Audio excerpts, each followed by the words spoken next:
In this video, I will explain the logical fallacy called ad hominem, also known as the appeal to the person. I'll begin with the general form, explain why it is a mistake, and use some examples of people making this sort of mistake. Hopefully, by the end of the video, you will be able to spot and deal with this fallacy.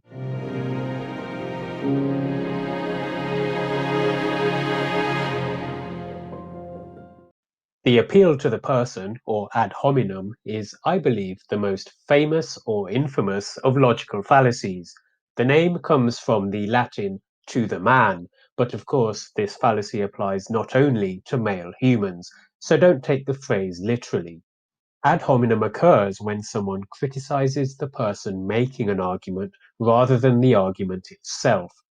Yes, they can be abusive, but not all ad hominems are abusive. It can also occur when someone introduces an irrelevant point about their opponent. In both cases, the effect is to discuss the person rather than the argument that they are making. The general forms are: he is stupid, so his argument is nonsense. She believes in X, so why should we believe her on Y? You can't believe his claim. He has size 9 feet. Well, she would say that. As you can see, these get less and less abusive. The bottom one is not abusive at all, but still considered to be an ad hominem. In all these forms, the opponent's argument is not addressed. It is fallacious to conclude that the argument is wrong because of some property of the person making the argument. An argument stands or falls on its own.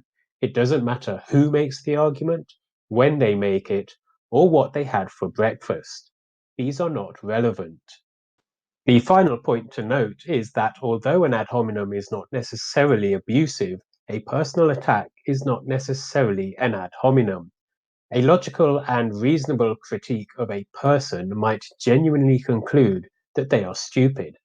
Yes, this is an attack on their character, but it is not an ad hominem. Why? Because the attack is the conclusion of a logical argument rather than the premise, whereas an ad hominem would conclude that the opposing argument is wrong, using the personal attack as the premise. An ad hominem usually occurs as a response to an opponent's argument, but when it is used preemptively before the opponent has made their argument, we call this form of ad hominem poisoning the well. And like all other ad hominems, poisoning the well does not have to be abusive. Consider the following example. A Westerner cannot possibly understand and appreciate concepts from Eastern traditions, as the two are fundamentally different. This is an ad hominem, and if it is made before the opponent, in this case the Westerner, has made their argument, it is poisoning the well. Any comment that the Westerner makes on any aspect of any Eastern tradition can be dismissed now that the well has been poisoned.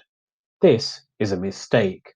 The Westerner, despite having been brought up in a different tradition, or having size 9 feet, or eating toast for breakfast, might actually have a genuine comment to make, a comment that is dismissed before they even have the chance to make it. It is a clever tactic and effectively shuts down debate, but this is not useful, especially when the purpose of debate is to increase understanding of the subject and ultimately get closer to the truth. Let's have a look at some examples of people using the ad hominem fallacy. The first example concerns the idea that the Earth is flat.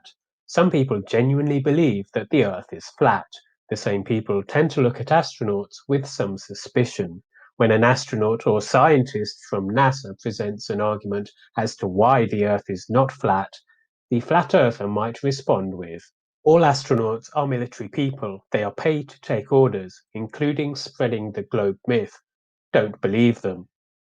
This is an ad hominem. The flat earther is not addressing the argument presented by the astronaut or scientist.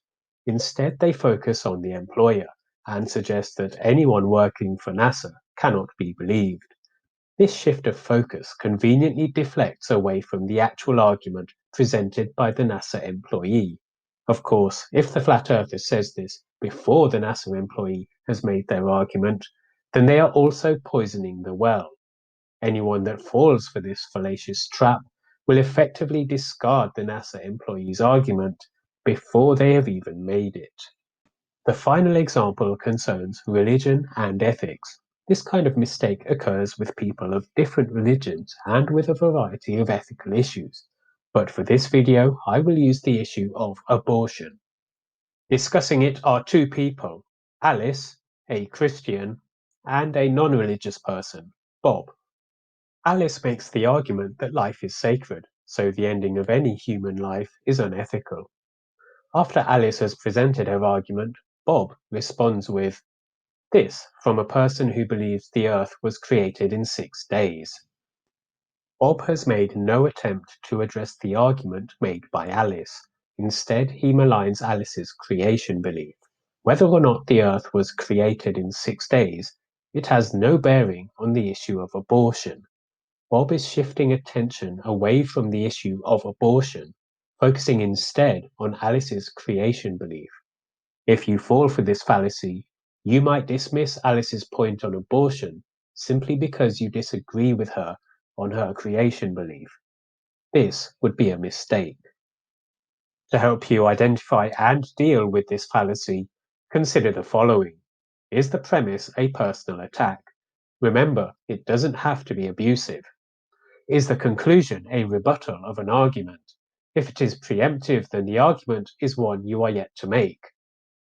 At this point, you should know if you are dealing with an ad hominem. If you are the perpetrator, stop, you are about to make a mistake. If you are on the receiving end, control your emotions.